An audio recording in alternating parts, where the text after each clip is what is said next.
Hello students. Last lecture में हमने lecture number 7 तक हमने देखा, जिसमें हमने जनरल ऑर्गेनिक केमिस्ट्री के सबसे इंपॉर्टेंट पॉइंट्स, ठीक है, like inductive effect and how we can compare the acidic strength on the basis of inductive effect and basic strength.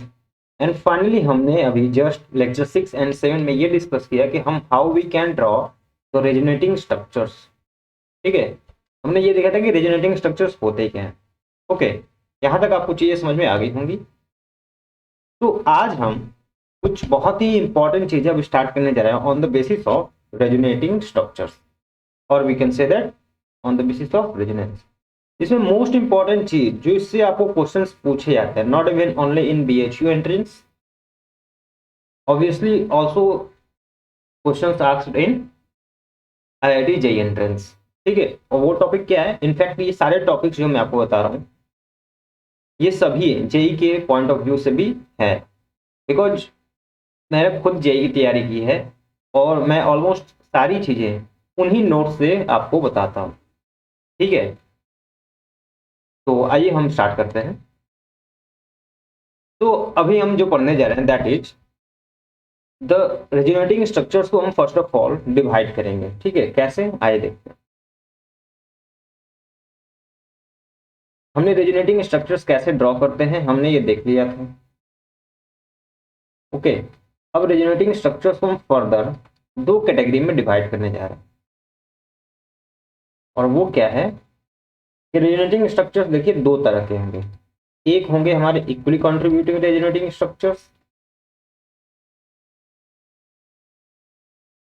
Equally contributing resonating structure, resonating structures, and the next will be unequally contributing resonating structure। इन दोनों में क्या difference है अभी हम discuss करेंगे। इसको complete कर लीजिएगा। Unequally contributing resonating structures. ठीक है, अब इसका क्या मतलब है, इसके एग्जांपल्स की हम बात करते हैं। ठीक है, तो अगर हम इसके एग्जांपल्स की बात करें तो देखिए, मान लीजिए आपको carboxylate ion given CONO minus. ठीक है, और वहीं पर आपको एक कोई दूसरा गिवन कंपाउंड है like CH2 double bond CHO minus. ठीक है, अब आप देखिए दोनों ही कंडीशंस में क्या है, पाई बॉन्ड के अल्टरनेट पर क्या है, लोन पेयर है। ठीक है, सिमिलरली यहाँ भी पाई बॉन्ड के अल्टरनेट पर क्या है, लोन पेयर है, मतलब रेजोनेंस तो होगी। ठीक है, अब जो ये रेजोनेंस होगा, फर्स्ट ऑफ ऑल हम इसकी RS बना लेते हैं। RS जब बनाएंगे तो this lone pair converted into pi and this pi converted into lone pair. ठीक है, ये सारी चीजें तो मैं आपको बता ही चुका हूँ। यहाँ पर O माइनस आ जाता है और ये डबल बॉन्ड O। अब हम इसकी RS अगर बनाएं, आई एम सॉरी नॉट, ये साइन आपका नहीं होगा, डबल हेडेड एरो होगा।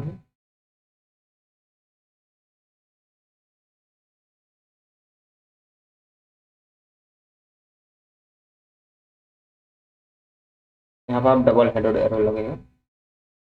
देखिए, जब आप इसको करेंगे तो अगेन ये लोन पेयर जो है पाई में कन्वर्ट होगा और ये पाई लोन पेयर में होगा। ठीक है, इसमें कोई दिक्कत वाली बात तो नहीं है। तो आप इसको स्ट्रक्चर भी बना रहे CH2 minus CH double bond O। तो अब आप देखिए जो हमने ये RS बनाया है, आप इस A और B को देखें तो A और B दिखने में एग्जैक्टली सेम तरह के हैं। इसमें भी ऑक्सीजन पर नेगेटिव चार्ज था, इसमें भी ऑक्सीजन पर नेगेटिव चार्ज है। ठीक है, C डबल बॉन्ड O है। ठीक है, और यहाँ भी कार्बन और ऑक्सीजन के बीच में डबल बॉन्ड है। बट इस केस में आप देखें तो इस तरह के जो, एक मिनट, इसकी हम फर्स्ट ऑफ ऑल बात कर लेंगे, तो इसमें सेम तरह के हमें दिख रहे हैं। ठीक है, ऑक्सीजन पर नेगेटिव चार्ज इसमें भी है एंड इसमें भी है, carbon double bond O, carbon double bond O इसमें भी है, मतलब एग्जैक्टली सेम तरह के हैं, बट दोनों एक दूसरे क्या है, रेजोनेटिंग स्ट्रक्चर्स है। तो इस तरह के रेजोनेटिंग स्ट्रक्चर्स को हम इक्वली कंट्रीब्यूटिंग रेजोनेटिंग स्ट्रक्चर्स बोलते हैं। इक्वली कंट्रीब्यूटिंग रेजोनेटिंग स्ट्रक्चर्स, ठीक है। बट अगर हम इसकी बात करें तो ये डिफरेंट है। किस तरह से? अगर आप देखें, फर्स्ट ऑफ ऑल आप इसमें देखें तो इस पर ऑक्सीजन पर नेगेटिव चार्ज है, ठीक है, but in this case carbon पर नेगेटिव चार्ज है। दोनों हैं तो क्या है, एक दूसरे का आरएस ही है। तो इस तरह के जब कंडीशंस आती हैं, जब थोड़ी डिफरेंट हो जाती हैं, ठीक है, तो इस तरह के जो हम स्ट्रक्चर्स बनाते हैं उसको हम अनइक्वली कंट्रीब्यूटिंग रेजोनेटिंग स्ट्रक्चर्स बोलते हैं। अनइक्वली कंट्रीब्यूटिंग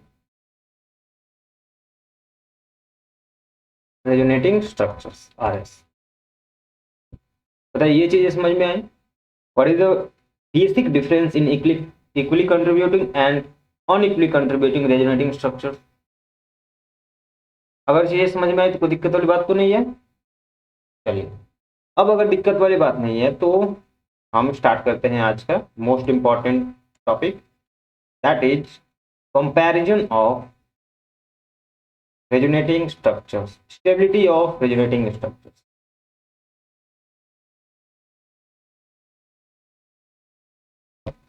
तो अभी हम देखने जा रहे हैं, हेडिंग डालने की, comparison of stability of resonating structures. तो स्टार्ट करें हम। चलिए, जो फर्स्ट, देखिए हम इसके लिए भी हम पॉइंट बाय पॉइंट में आपको बताऊंगा, ठीक है। तो जो फर्स्ट पॉइंट है हमारा, ठीक है, जो स्टेबिलिटी ऑफ आरएस होगी, stability of RS resonating structure will be directly proportional to the number of pi bonds, number of pi bonds। अब इसका क्या मतलब है, मैं एग्जांपल के थ्रू समझाता हूं। देखिए, लेट से आप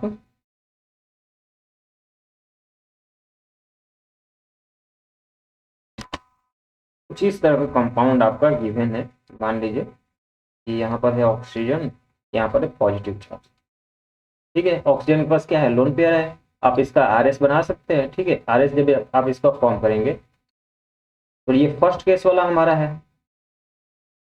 ठीक है। ऑक्सीजन के मतलब लोन पेयर के अल्टरनेट पर क्या है, वैकेंट ऑर्बिटल है, तो ये ऑक्सीजन क्या करता है, अपना लोन पेयर डोनेट कर देता है।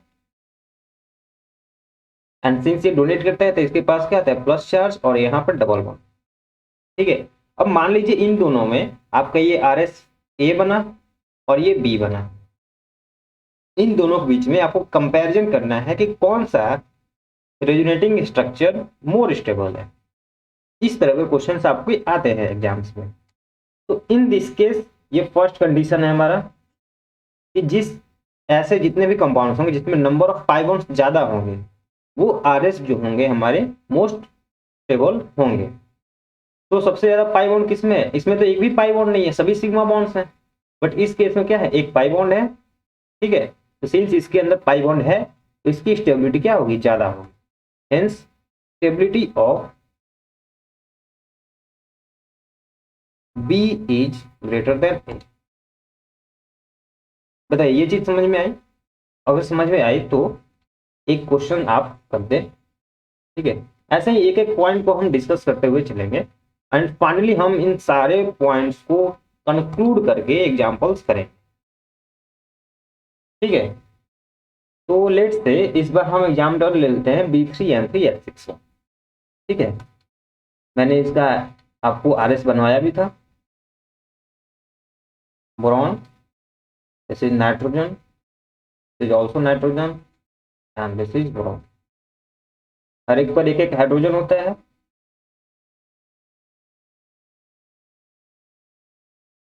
ठीक है, कोई दिक्कत तो नहीं है। चलिए, अब इस पे आपको क्या करना है कि इसका आरएस आप बनाएं, ठीक है। इससे क्या होगा कि आपको आरएस रेजोनेटिंग स्ट्रक्चर्स फॉर्म करने की प्रैक्टिस भी हो जाएगी एंड आपको कंपैरिजन भी सीखते हुए चलेंगे। तो जब आप इसका आरएस बनाएंगे तो कुछ इस तरह का फॉर्म होगा, ये nitrogen, boron, boron, this is nitrogen, nitrogen and this is boron. हर एक के बीच में क्या आ जाता है, डबल बॉन्ड आ जाता है। ठीक है, नाइट्रोजन और इसके बीच में। हाइड्रोजन तो सब पे होता ही है। एंड नाइट्रोजन एटम्स पर कौन सा चार्ज होता है, याद है ना, आपने तो अभी ड्रॉ किया होगा, पता है कौन सा चार्ज होता है, यस, प्लस चार्ज होता है। क्योंकि ये सभी क्या है, डोनेट किए हैं। लास्ट लेक्चर में हमने इसको बात किया था, बैक बॉन्डिंग का नाम हमने देखा था। इस तरह के जहां भी बॉन्डिंग होती है, रेजोनेंस होती है, उसे हम बैक बॉन्डिंग भी बोलते हैं। ठीक है, तो अब देखिए, जब आप इन दोनों स्ट्रक्चर्स को कंपैरिजन करेंगे तो एक ये पाई बॉन्ड बना, एक ये बना एंड एक ये बना। ठीक है, in this case 3 pi bonds are present, but in this case there is no any pi bond. ठीक है, सभी बॉन्ड्स क्या है, सिग्मा बॉन्ड है, पाई बॉन्ड तो कोई है ही नहीं।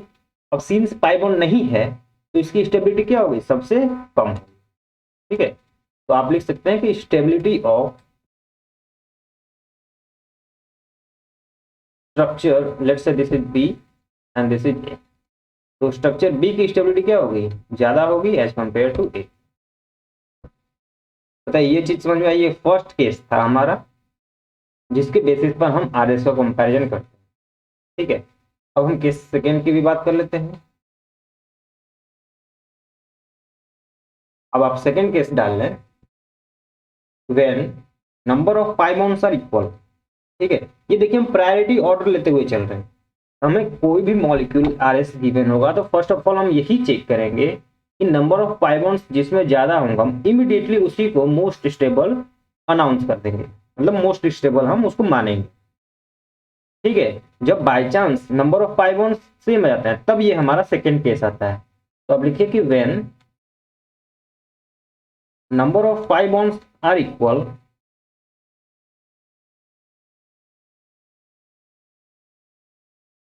number of pi bonds are equal, then stability of resonating structures, stability of resonating structures is directly proportional to the charge separation,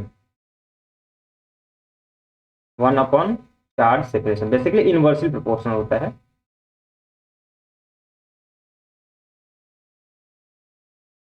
charge separation, अब ये चार्ज सेपरेशन का क्या मतलब है। ठीक है, अगर हम चार्ज सेपरेशन की बात करें तो आपको ऐसे कई मॉलिक्यूल्स दिखेंगे जिसमें number of pi bond same होंगे। ठीक है, number of pi bond same होंगे, बट क्या होगा कि कुछ न्यूट्रल होंगे और कुछ इसमें होंगे चार्ज होंगे। फॉर एग्जाम्पल, अगर हम एग्जाम्पल की बात करें तो एग्जाम्पल हम मान लीजिए फिनॉल का ले लेते हैं। फिनॉल OH, ये कैसा है, न्यूट्रल है, इस पे कोई चार्ज नहीं है, ना पॉजिटिव चार्ज है ना नेगेटिव चार्ज है, there is no any other charge. ठीक है, कोई चार्ज नहीं है। आपने इसका आरएस बनाया। ठीक है, फिनॉल का आरएस बनाना तो आपको पता ही है, ये लोन पेयर क्या जाता है, पाई में कन्वर्ट होता है और ये पाई लोन पेयर में।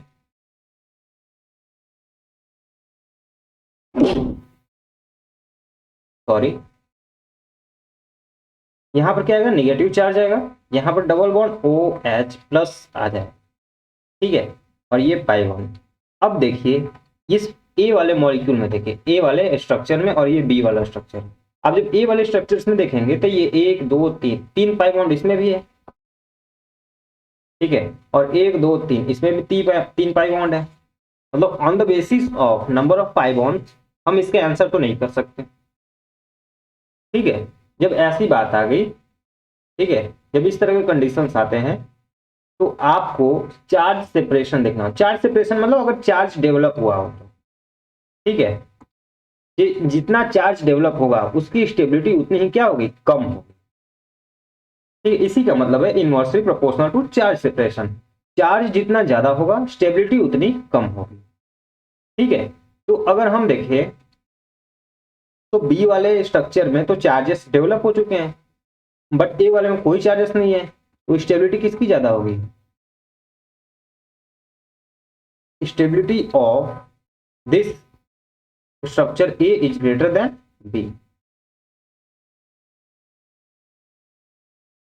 ठीक है, ये बात समझ में आई? अगर बात समझ में आई तो आप एनिलीन के केस में किसकी स्ट्रक्चर ज्यादा होगी आप मुझे बता दें। बहुत ही छोटा सा एग्जाम्पल है, ठीक है। तो हम बात कर रहे हैं कि एनिलीन,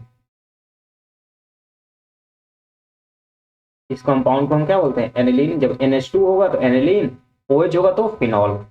ठीक है, आप जब इसका आरएस बनाएंगे तो अगेन सेम टाइप का आरएस बनेगा, जहां पर OH था वहां पर एनिलीन हो, NH2 हो गया। ये क्या होगा, लोन पेयर पाई में कन्वर्ट होगा और ये पाई लोन पेयर में, और आपका कुछ इस तरह का आरएस बनेगा, डबल बॉन्ड NH2 प्लस। ठीक है, यहाँ पर माइनस चार्ज एंड यहाँ पर दो पाई बॉन्ड्स। अब आप इन दोनों स्ट्रक्चर्स में देखिए तो नंबर ऑफ पाई बॉन्ड्स क्या है, एग्जैक्टली सेम है। इसमें भी 3 पाई बॉन्ड्स हैं, 1 2 3। ठीक है, और इसमें भी 3 पाई बॉन्ड्स हैं,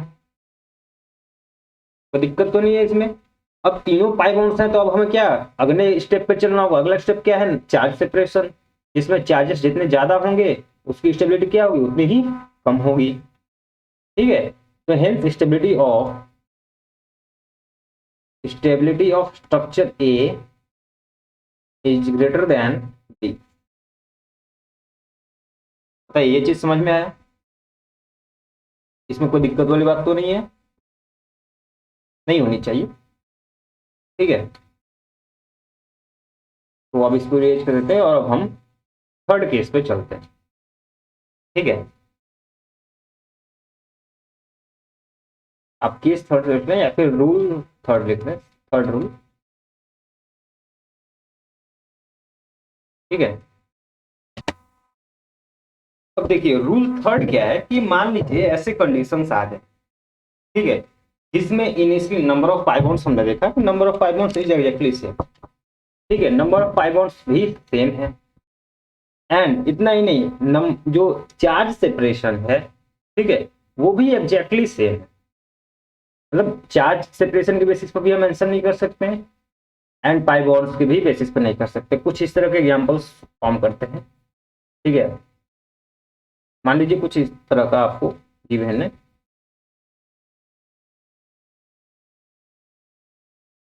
मान लीजिए ये कंपाउंड आपको गिवन है, आपने इसका आरएस बनाया। ठीक है, वैसे मैं एक बात बता दूं आपको कि जब भी आपको स्टेबिलिटी ऑफ आरएस की कंपैरिजन करने के बेसिस पे क्वेश्चंस आएंगे तो आपको आरएस जो होंगे वो बनाए हुए दिए जाएंगे। ठीक है, आपको बनाना नहीं पड़ता, वो आपको गिवन होता है। आपको बेसिकली ये रूल्स लगाकर उसकी स्टेबिलिटी के ऑर्डर को डिफाइन करना होता है। ठीक है, वो तो मैं ऐसे ही बनवा रहा हूं ताकि आपको इसका भी क्या हो, प्रैक्टिस हो। तो देखिए बोरॉन के पास क्या है, एक वैकेंट ऑर्बिटल होता है, वैकेंट पी ऑर्बिटल, आपको पता है। जब हम आरएस पढ़ रहे थे तो मैंने आपको बताया था। तो अब क्या होता है कि यहाँ पर माइनस चार्ज है, इस पाई बॉन्ड को आप ब्रेक करेंगे, यहाँ पर प्लस चार्ज आएगा। ठीक है, नो सॉरी,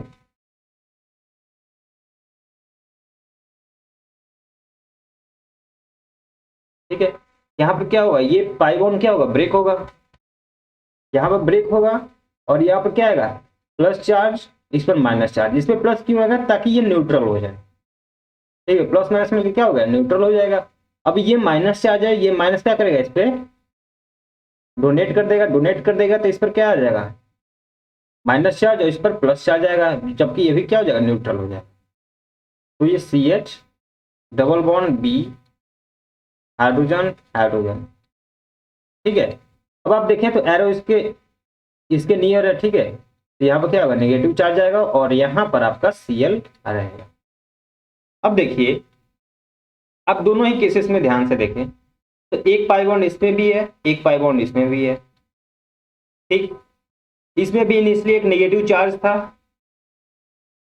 यहाँ पर जब ओरिजिनल जो हमारा स्ट्रक्चर था, और यहाँ बोरॉन पर भी एक नेगेटिव चार्ज आ गया।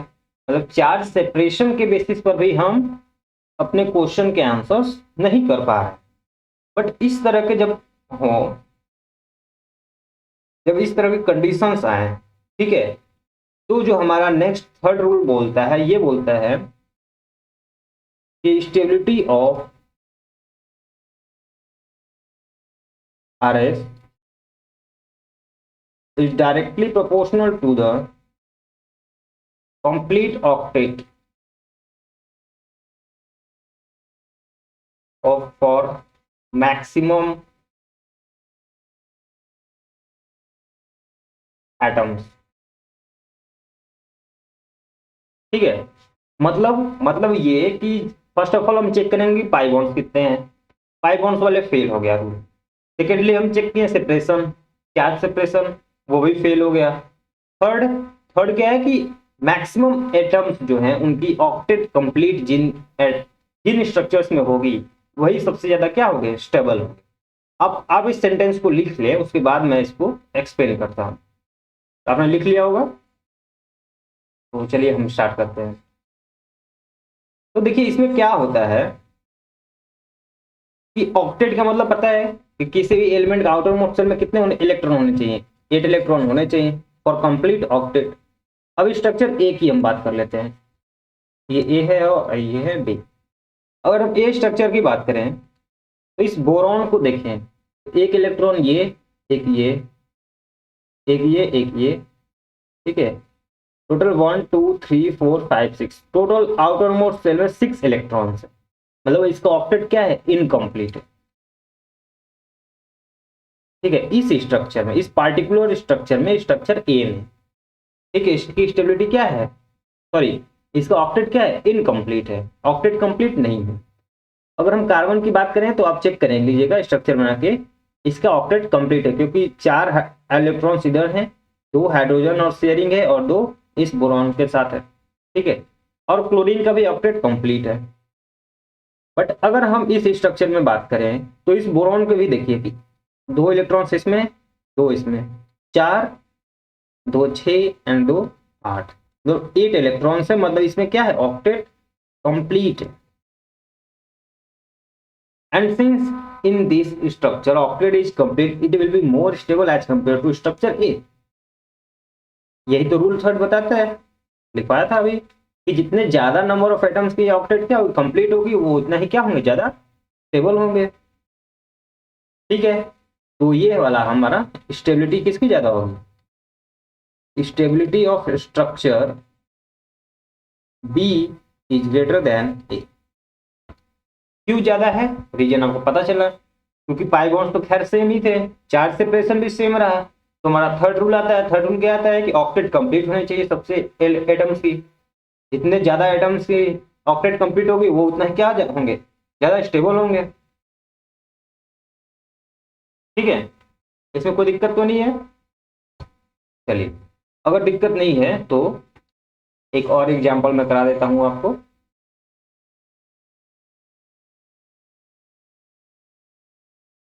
तो एग्जाम्पल क्या है कि मान लीजिए हमने जो फर्स्ट वाला एग्जाम्पल लिया था उसी को हम रिपीट करते हैं। यहाँ पर लोन पे और यहाँ पे पॉजिटिव चार्ज। ठीक है, आपने इसका आरएस बनाया था, आपने आरएस बनाया था तो आपने देखा था कि यहाँ पर डबल बॉन्ड आ गया था, ठीक है, और ऑक्सीजन पे प्लस चार्ज आ गया। तो आपने पता लगा लिया था कि आपको पता है कि पाई बॉन्ड्स इसमें ज्यादा है तो स्टेबिलिटी ऑफ डी की तो ज्यादा होनी है ऐसे। ठीक है, इसमें कोई दिक्कत नहीं है। बट अब मैं ये सिखाना चाहता हूं कि अगर इसी क्वेश्चन को मान लीजिए आपने फर्स्ट वाला रूल लगाना ध्यान से उतर गया आपका, ठीक है, तो आप इसको सेकेंड वाले से भी कर सकते हैं, सॉरी थर्ड वाले से। किस तरह से, अब देखिए यहाँ पे पॉजिटिव चार्ज है, किसी भी कार्बन पर पॉजिटिव चार्ज अगर होता है तो इलेक्ट्रॉन डिफिशियंट होता है। हमने जब कार्बोकैटायन पढ़ा था तब हमने देखा था 6 इलेक्ट्रॉन ही होते हैं आउटर मोस्ट शेल में। ऑक्टेट क्या होता है, इनकम्प्लीट होता है। ठीक है, तो इसमें क्या है, ऑक्टेट इनकम्प्लीट है। बट इस केस में अगर हम देखें तो यहाँ पे पॉजिटिव चार्ज नहीं है, पॉजिटिव चार्ज नहीं है मतलब इस वाले कार्बन की क्या है, ऑक्टेट कंप्लीट है। एंड सिंस इसकी ऑक्टेट कंप्लीट है, एंड ऑक्सीजन की भी बात कर ले रहे हैं, ठीक है, अगर ऑक्सीजन की हम बात करें तो यहाँ पे एक लोन पेयर तो है ही, ठीक है, एक ही लोन पेयर डोनेट किया है। तो ठीक है, तो 4 इलेक्ट्रॉन्स इधर, 2 लोन पेयर के फॉर्म में एंड 2 इस वाले बॉन्ड के फॉर्म में, ठीक है। 8 इलेक्ट्रॉन, इसका भी ऑक्टेट कंप्लीट है। इनिशियली इसका ऑक्टेट कंप्लीट था पहले भी, ठीक है। 4 लोन पेयर के फॉर्म में थे और 4 बॉन्ड पेयर के फॉर्म में। बेसिकली मेन इंपॉर्टेंट क्या है कि यहाँ पर एक कार्बोकैटायन था जिसकी octet incomplete, but after formation of RS, ठीक है, जब हमने उसका आरएस बनाया उसकी कंप्लीट हो गई क्या, ऑक्टेट।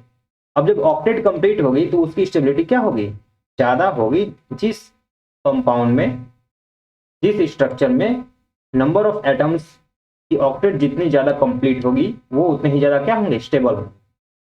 तो स्टेबिलिटी किसकी ज्यादा होगी, stability of R S B greater then, ठीक है। तो इसके लिए देखिए 2 तरीके हैं, एक तो आप नंबर ऑफ पाइगॉन्स के बेसिस पे आंसर कर दिए, ठीक है, और दूसरा आप ऑक्टेट के बेसिस पर कंप्लीट करें। चॉइस आपकी है कि आप किस बेसिस पर करें। आप इसमें चार्ज सेपरेशन नहीं लगा सकते, क्यों नहीं, क्योंकि इस वाले में भी प्लस चार्ज है और इस वाले में भी प्लस चार्ज है। तो आप ये इसमें किस तरह से ये कर पाते, ठीक है। ये समझ में आ गया हो, अगर ये समझ में आ गया तो हम रूल 4 को ऊपर चलते हैं।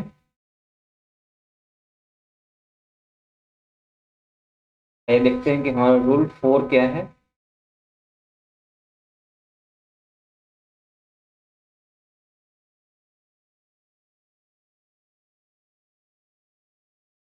रूल 4, चौथा रूल क्या कहता है।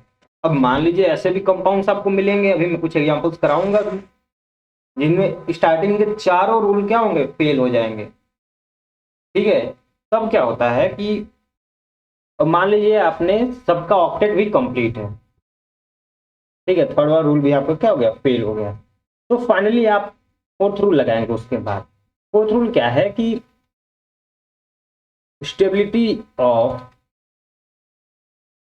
आरएस जो होगी वो डायरेक्टली प्रोपोर्शनल होगी, ठीक है, charge separation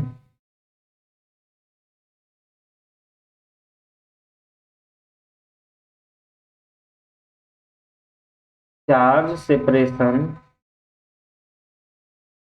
between opposite charges, opposite charges, ठीक है।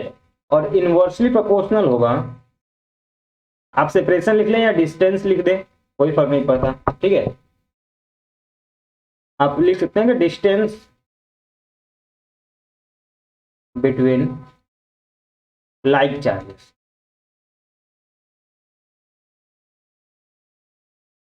ठीक है। अब मान लीजिए कोई एक पॉजिटिव चार्ज है, ठीक है, एक सिंगल बॉन्ड है और दूसरे वाले एटम पर निगेटिव चार्ज है, और दूसरी जगह पॉजिटिव चार्ज है और सिंगल बॉन्ड के बाद पॉजिटिव चार्ज है। तीसरी कंडीशन नेगेटिव चार्ज है और सिंगल बॉन्ड के बाद नेगेटिव चार्ज है। तो देखिए आपको पता है, आपने कूलॉम्स पढ़ा इलेक्ट्रोस्टैटिक्स में, अगर आपने अभी 12th में अगर नहीं होंगे तो आपको इलेक्ट्रोस्टैटिक्स पढ़ाया जाता है, फर्स्ट चैप्टर होता है 12th का, उसमें बताया जाता है कूलॉम्स लॉ, ठीक है।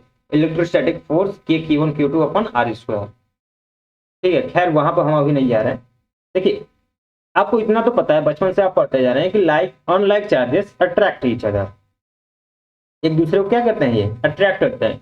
ये जब एक दूसरे को अट्रैक्ट करते हैं तो स्टेबिलिटी क्या करती है, इंक्रीज होती है, ठीक है। और अगर सेम तरह के होंगे तो दोनों ही केसेस में क्या होगा, स्टेबिलिटी डिक्रीज होगा इन दोनों ही केसेस, ठीक है। मैं इसको एग्जांपल्स के थ्रू समझाता हूं, आप इसको लिख लें, तो आप पॉज करके लिख लें।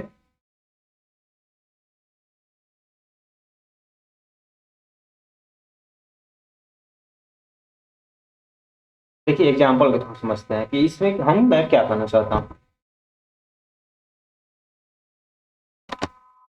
मान लीजिए आपको ये कोई स्ट्रक्चर गिवन है,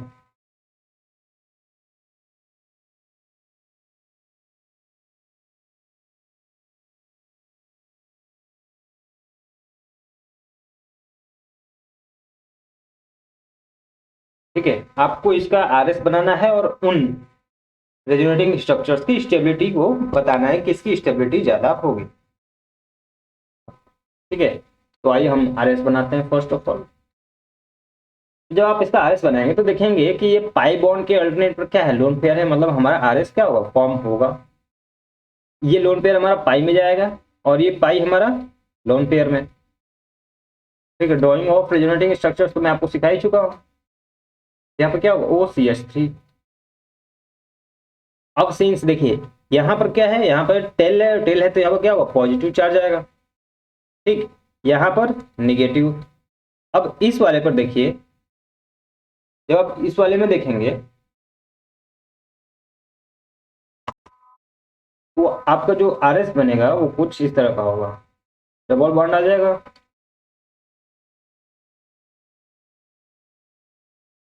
ठीक है, और यहाँ पर आपका आ जाएगा नेगेटिव चार्ज। अल्टरनेट पर आपका पाई बॉन्ड है। ठीक है, तो दूसरा भी एक आर एस बनेगा।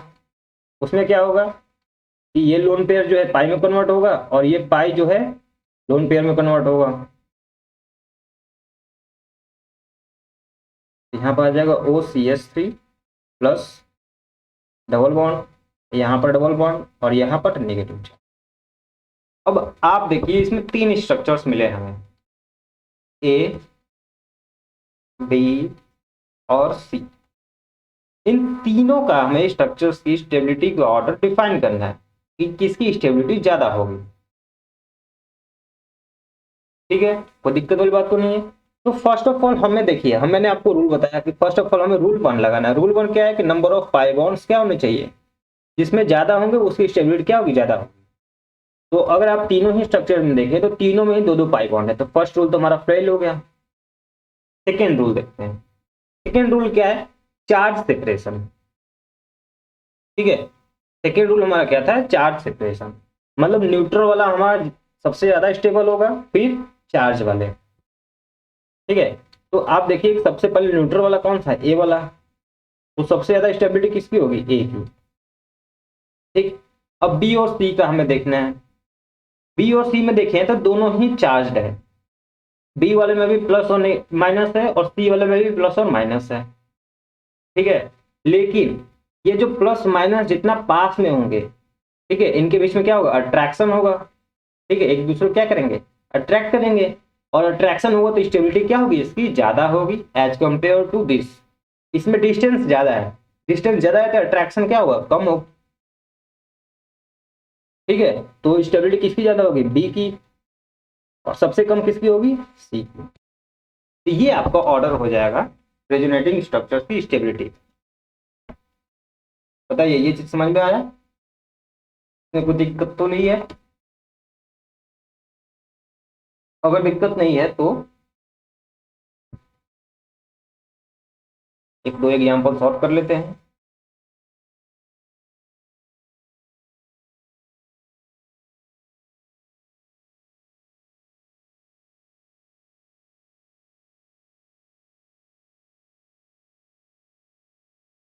तो आइए देखते हैं कि नेक्स्ट एग्जाम्पल हमारा क्या। ठीक है, नेक्स्ट एग्जाम्पल मान लीजिए कुछ इस तरह का है, double bond double bond double bond CH2 और यहाँ पर है आपका डबल बॉन्ड।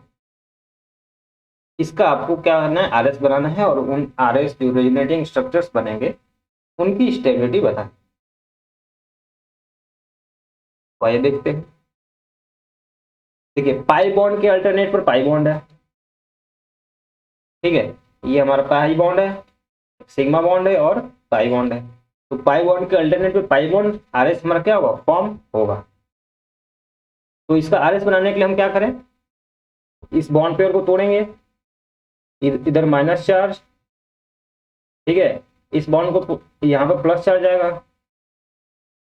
तो हम इस बॉन्ड को ब्रेक किए तो यहाँ प्लस आया, यहाँ पर माइनस आया। जब हम इस बॉन्ड को ब्रेक करेंगे तो यहाँ पर माइनस आएगा ताकि यहाँ पर बॉन्ड बन सके और यहाँ पर प्लस आएगा। तो फाइनली जो आपकी आर एस बनेगी वो कुछ इस तरह से होगी, यहाँ पर डबल बॉन्ड, यहाँ पर O माइनस, यहाँ पर प्लस, यहाँ पर डबल बॉन्ड CH2 एंड यहाँ पर पाई बॉन्ड। अब इसकी दूसरी हम आर एस जब बनाएंगे तो हमारा किस तरह से बनेगा, जो दूसरा आर एस हमारा बनेगा कि ये जो है ये पाई बॉन्ड ब्रेक होगा, यहाँ पर माइनस आएगा और यहाँ पर प्लस, फिर प्लस माइनस क्या कर लेंगे, बॉन्ड पेयर बना लेंगे। ये ड्राइंग ऑफ आर एस मैं आपको पहले ही बता चुका हूँ। ठीक है, तो ये आपका एरोमेटिसिटी इसकी क्या होगी, गेन हो जाएगी। ठीक है, और यहाँ पर आपका CH2 प्लस आ जाएगा और यहाँ पर O माइनस चार्ज। ठीक है, इसमें कोई दिक्कत वाली बात तो नहीं है। चलिए, अगर ये समझ में आया तो इन तीन हमें स्ट्रक्चर्स मिले, A, B एंड C। इन तीनों स्ट्रक्चर्स का आप स्टेबिलिटी का ऑर्डर बता दें। स्टेबिलिटी का ऑर्डर हमें जल्दी से बता दें, किसकी स्टेबिलिटी ज्यादा हो।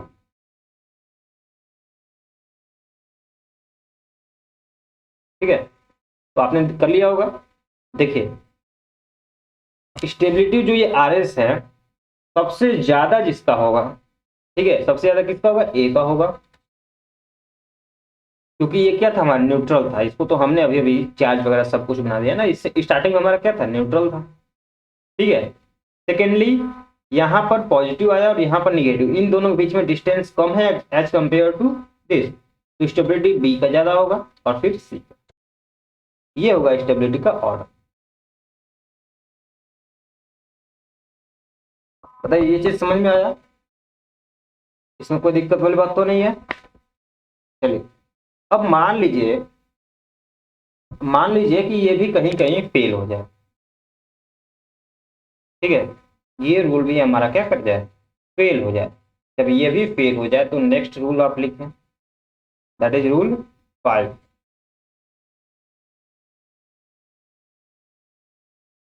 देखिए, अभी मैं बारी बारी करा रहा हूं, अभी जैसे ही मैं कंप्लीट रूल, सभी रूल्स आपको बता दूंगा, इमीडिएटली हम इन सारे रूल्स को कंबाइंड करके हम अपने RS का क्या करेंगे, कंपैरिजन करेंगे।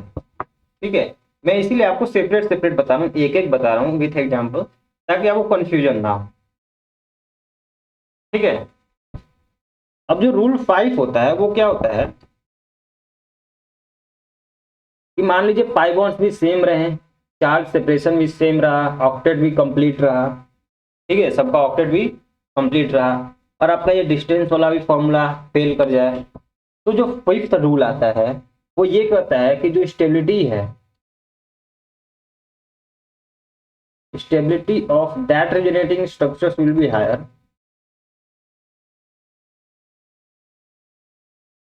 Higher, in which negative charge is present on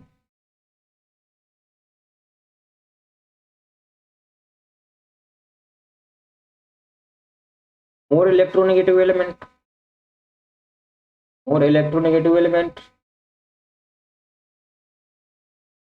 and positive charge present on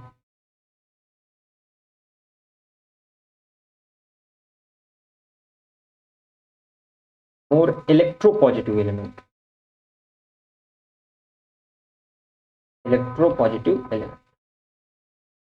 electropositive element आप लिख दीजिए या फिर लेस इलेक्ट्रोनेगेटिव एलिमेंट लिख लीजिए, लेस इलेक्ट्रोनेगेटिव एलिमेंट।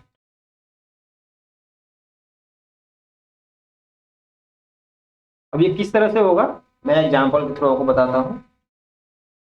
आप इस पूरे सेंटेंस को लिख ले ध्यान से,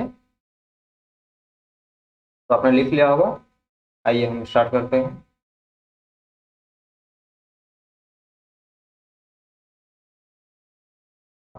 अब मान लीजिए कि आपको कुछ इस तरह का RS दे दिया गया।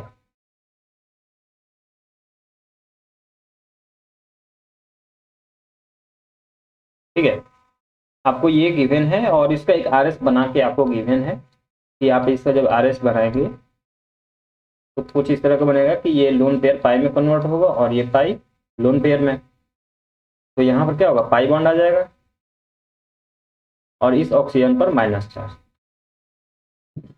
अब बताइए, क्या स्टार्टिंग के जितने भी चारों रूल्स पढ़े हमने, क्या इसमें एक भी लग पाएगा, लग पाएगा?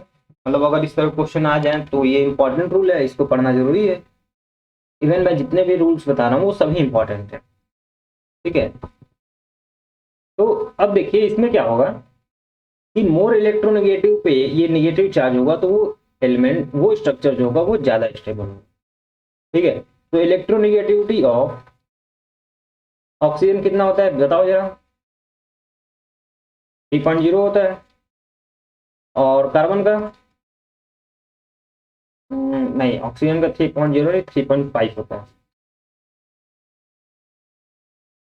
3.5 होता है और कार्बन का 2.5 होता है। किसकी इलेक्ट्रोनेगेटिविटी ज़्यादा है? ऑक्सीजन की।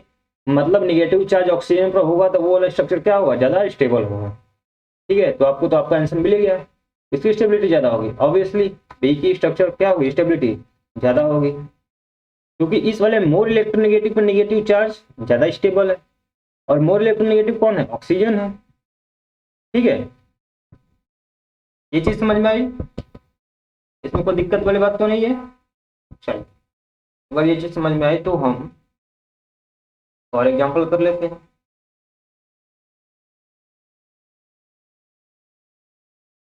अब नेक्स्ट एग्जाम्पल क्या है हमारा? मान लीजिए गिवन है कि CH3CO CH2 माइनस। ठीक है, इसका RS आपने बनाया तो आपने देखा कि ये जो लोन पेयर है पाई में कन्वर्ट हो रहा है और ये पाई लोन पेयर में। तो जैसे करस्पॉन्डिंग रेजोनेटिंग स्ट्रक्चर बनेगा वो कुछ इस तरह का होगा कि CO माइनस और डबल बॉन्ड CH2। ठीक है, यहाँ तक कोई दिक्कत वाली बात तो नहीं है? ये सारी चीजें तो आप सीख चुके हैं। अब RS को आपको क्या करना है? स्टेबिलिटी का कंपैरिजन करना है। This is A and this is B। तो आपको पता है कि negative charge will be stable on more electronegative element. More electronegative element क्या है? ऑक्सीजन है, तो स्टेबिलिटी किसकी ज्यादा होगी? Stability of structure B will be greater than A। Reason आपको पता है? ठीक है, रीजन बताने की जरूरत तो नहीं है। चलिए, अगर ये समझ में आया तो एक और एग्जांपल मैं आपको करा देता हूं, उसके बाद हम नेक्स्ट रूल पे चलेंगे। आपका नेक्स्ट एग्जांपल क्या है कि मान लीजिए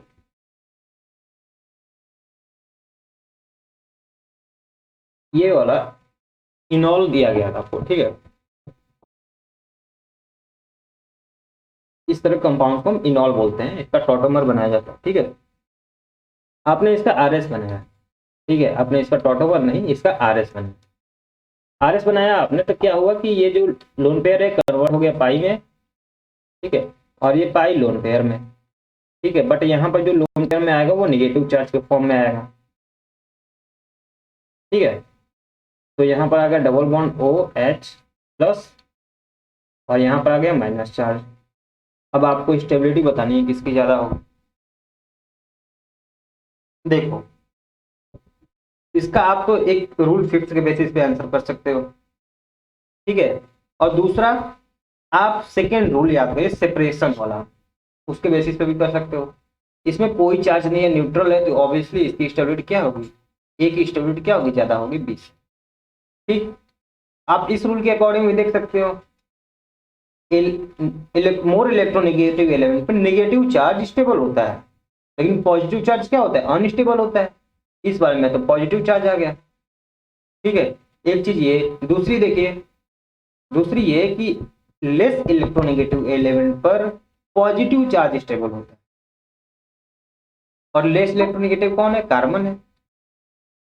ठीक है, यहाँ वाला क्या है? कार्बन है। इस पर पॉजिटिव चार्ज होगा तब ये ज्यादा स्टेबल होगा।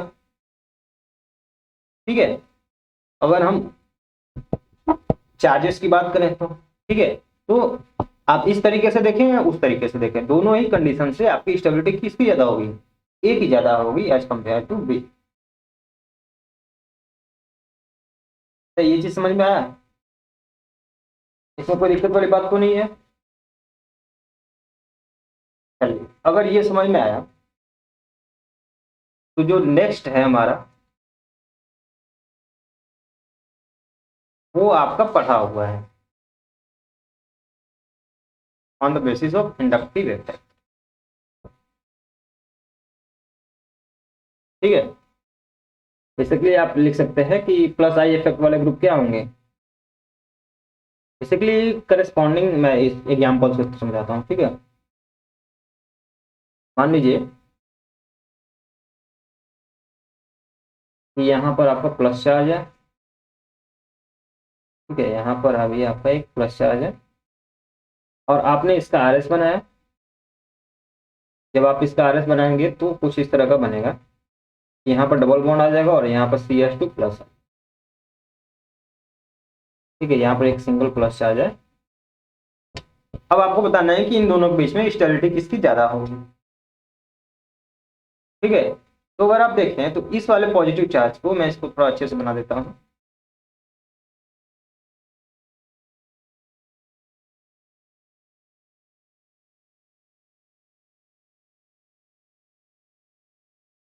इस वाले पॉजिटिव चार्ज पर देखें आप, तो ये भी प्लस आई लगा रहा है, ये भी प्लस आई लगा रहा है, ठीक है, प्लस आई।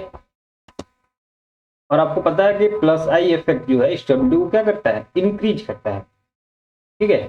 तो स्टेबिलिटी किसकी ज्यादा होगी, ए की या बी की, ए की ज्यादा होगी किससे, बी से। ये हो जाएगा आपका और, ठीक है। इसमें कोई दिक्कत वाली बात तो नहीं है। चलिए, अगर दिक्कत वाली बात नहीं है तो एक जो मोस्ट इंपॉर्टेंट आता है, एक जो मोस्ट इंपॉर्टेंट, आप इसको 6th या 7th जो भी आपका नंबरिंग कर रहे हो देख लीजिएगा, ठीक है, 6 या 7 जो भी आपने लिखा हो। तो इस केस में क्या होगा कि अभी आपने एरोमेटिसिटी नहीं पढ़ा है, हकल रूल, ठीक है। तो मैं आपको सिर्फ लिखवा के छोड़ देता हूँ कि stability of aromatic compounds is greater than non-aromatic compound, and non aromatic compound जो लीस्ट स्टेबल होते हैं वो होते हैं anti aromatic compound, anti aromatic compound,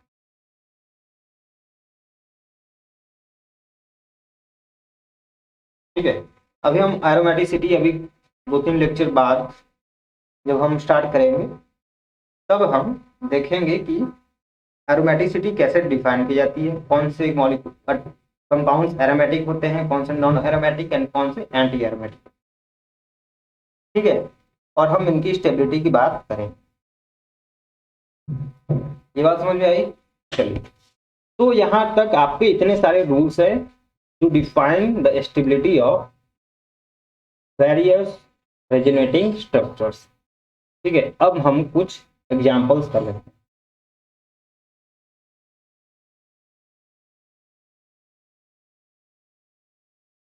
तो फर्स्ट एग्जांपल आप लिखें।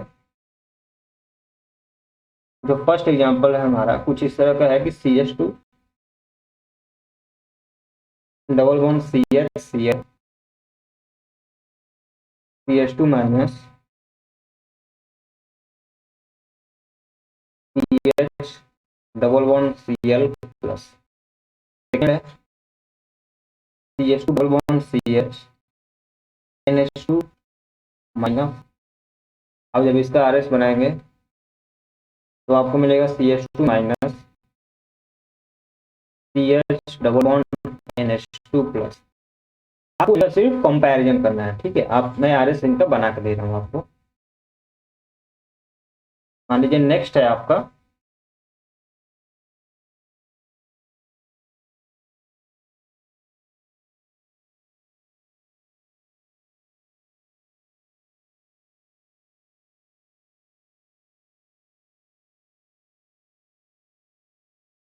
ठीक है, नेक्स्ट है आपका ये थर्ड, और फोर्थ मान लीजिए आपका है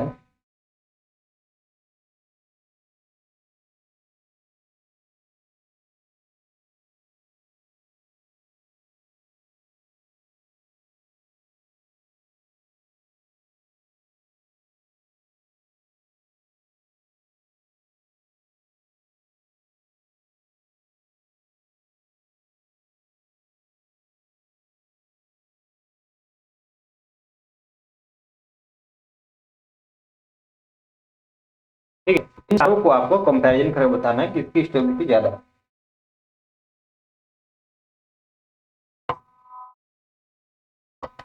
तो आप पॉज करके कर लें, फिर उसके बाद हम इनकी कंपैरिजन को स्टार्ट करते हैं।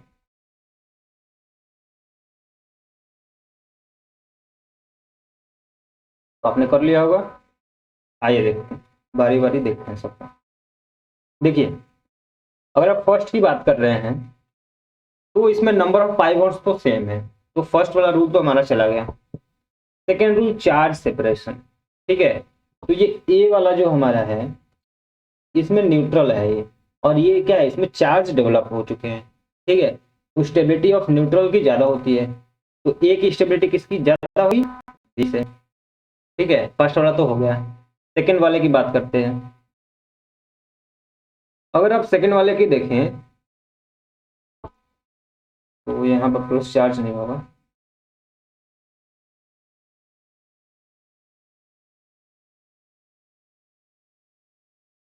ठीक है। अब जब सेकेंड वाले की बात कर रहे हैं तो इसमें देखिए चार्ज निगेटिव निगेटिव दोनों में ही है, तो चार्ज सेपरेशन वाला भी भूल जाइए, ठीक है। ऑक्टेट रूल भी कंप्लीट है सबका, ऑक्टेट का भी कोई इशू नहीं है। इशू किसका है, पोजीशन ऑफ चार्ज का, ठीक है। निगेटिव चार्ज, इसमें निगेटिव चार्ज जो है नाइट्रोजन पे प्रेजेंट है, ठीक है, और नाइट्रोजन की इलेक्ट्रोनेगेटिविटी ज्यादा होती है कार्बन से। Electronegativity of nitrogen is greater then carbon, ठीक है।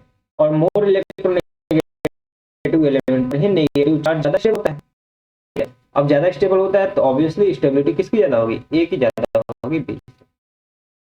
अब थर्ड की बात करते हैं। अब अगर थर्ड की बात करें तो ये सभी इक्वली कंट्रीब्यूटिंग रेजोनेटिंग स्ट्रक्चर्स हैं,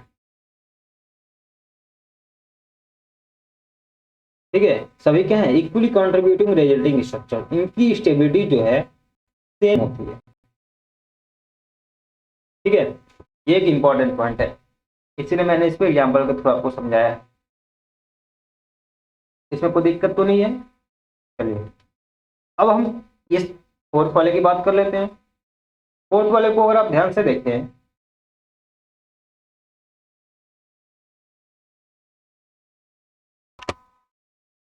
तो यहाँ पर आपका निगेटिव चार्ज होगा, ठीक है। तो देखिए ये न्यूट्रल है और ये चार्ज है, चार्ज है तो न्यूट्रल वाला सबसे ज्यादा स्टेबल होगा, इसकी स्टेबिलिटी ज्यादा होगी, ठीक है। ए की स्टेबिलिटी ज्यादा होगी बी से। पता है, ये चीजें समझ में आई। इन चीजों में कोई दिक्कत वाली बात तो नहीं है, हमने रेजोनेटिंग स्ट्रक्चर्स की कंपैरिजन को देखा, ठीक है।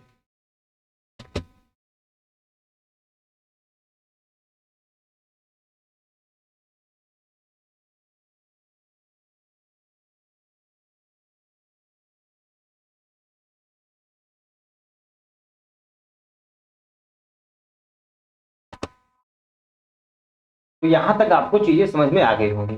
हमने अभी तक क्या देखा कि हमने रेजोनेटिंग स्ट्रक्चर्स को कैसे ड्रॉ करते हैं, ठीक है। 2 लेक्चर में हमने सिर्फ ये सीखा, कौन कौन से कंडीशंस में रेजोनेटिंग स्ट्रक्चर्स फॉर्म होते हैं, ठीक है।